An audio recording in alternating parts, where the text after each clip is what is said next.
Merry meet everyone. So today I have the Sacred Creators Oracle with me today. So let's see what this reading has to say. So card 1 we have befriend the word polarize. So the meaning of this card is display your inner truth, bravery to share your personal flavor and your true opinions, movement toward a goal, opposing forces, transitions, growth, taking a stand, and personal empowerment. So the self-care message is looking after others at your own expense, worrying about being accepted, being vanilla in order to appeal to everyone, the fear of making waves and being seen. So polarize isn't a bad word. Great leaders are not selling safe, usual, everyday ideas. It's time to bravely put your truth and your wisdom out on display in order to find those individuals who totally love what you're saying.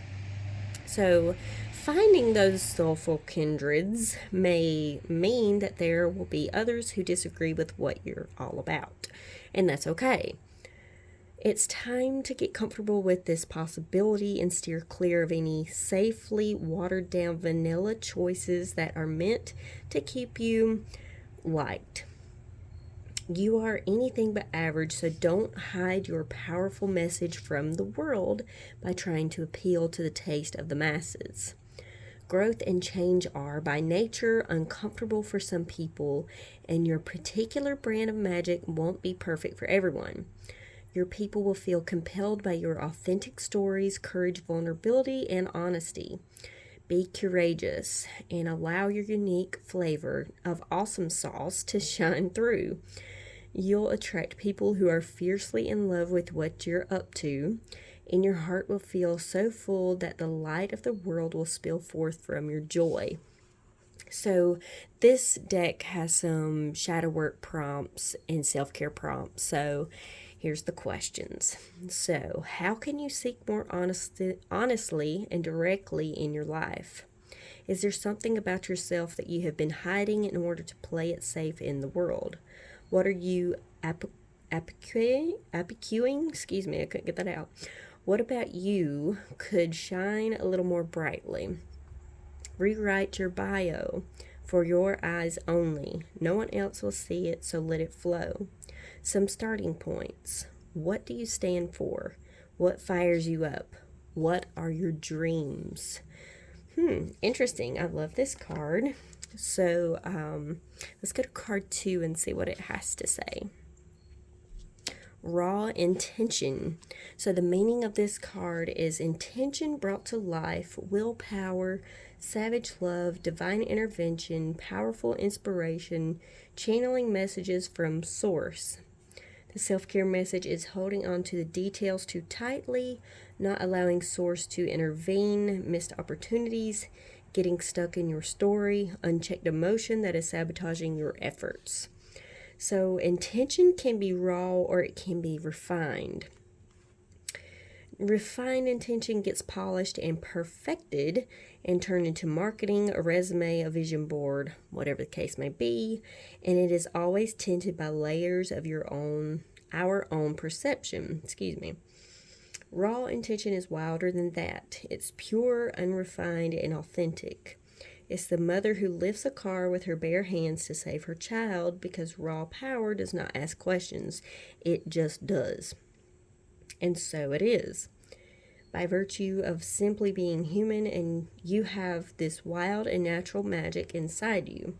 And you may be spending too much time filtering your raw power as a way to fit in and as a way to be who others want you to be. Unleash your pure intention and will radiate so much innate magic that you'll move mountains. Allow being spontaneous. Got messed up there.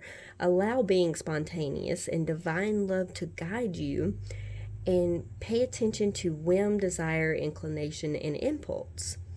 If you notice any unwanted emotions surfacing like anger, sadness, fear, or guilt, simply be with them, hear them, notice them, ask them why they are present, and they will likely point to a much deeper need that sounds something like, I am seen, I am loved, I am accepted, I am safe. Remind yourself that you are all of these things and draw your power from there. So the shadow work prompts for this card is, what are your wild and unkempt intentions calling into your life? What needs to be heard? And can you work with them mindfully to build the life of your dreams? One way of channeling raw intentions is to do a little automatic writing. Ask your question to the universe and sit with an open mind, a blank page, and a curious heart. Allow messages from the unconscious mind to flow onto your page. Just write or doodle and shift. Okay. I like that. That's some good advice, I feel.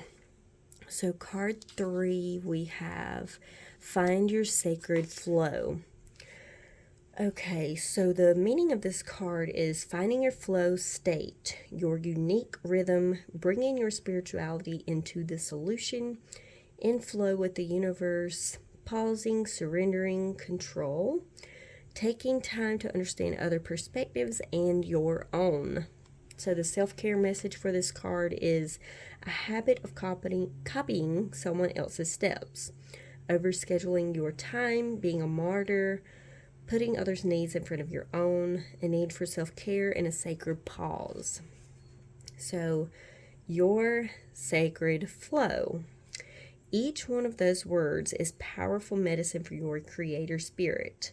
Tune into your own rhythm and actively schedule your own unique sacred flow into your life every day.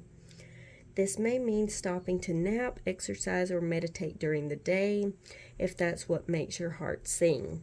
It may mean scheduling something sacred into your planner, something epic even. What makes you feel alive and in flow with the world? Are you leaving time for that thing? If something is encroaching on your flow time, you may need to set clear boundaries and prioritize this sacred break. Be sure you aren't giving up your personal space so that someone else can benefit. Don't be a martyr. This space is desperately needed for you to find your center. If you are feeling pressure to make an important decision, right now is not the time to give an answer you aren't completely sure of. Go with the flow of not knowing. Sleep on it. Surrender to not having all of the answers and know that everything will be revealed when you gift yourself, the space of distance, stillness, and perspective. So the shadow work and self-care prompts are, when have you lost yourself in doing instead of thinking? What activity has made you get into that flowing state of zen and just being?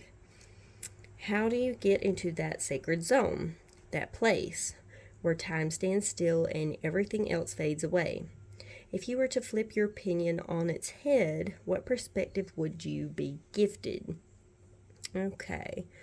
So this is your reading for the week. I will say I will not be back on here until like January. So just to let you guys know, this is kind of the videos for those weeks coming up. Now I do want to thank everybody for your prayers and positive vibes and things like that sent to my daughter. She had her surgery the day before yesterday, I believe. And she is doing great. She, when we got home from her surgery, she looked right at us, and of course we bawled our eyes out. But she's walking around looking at everything, saying, what's that, what's that, what's that? So her vision is doing great. So I want to thank everybody from the bottom of my heart for sending all those positive vibes and prayers and things like that. So I will see you guys in January. And I hope you guys have a good holiday and a happy new year. Blessed be.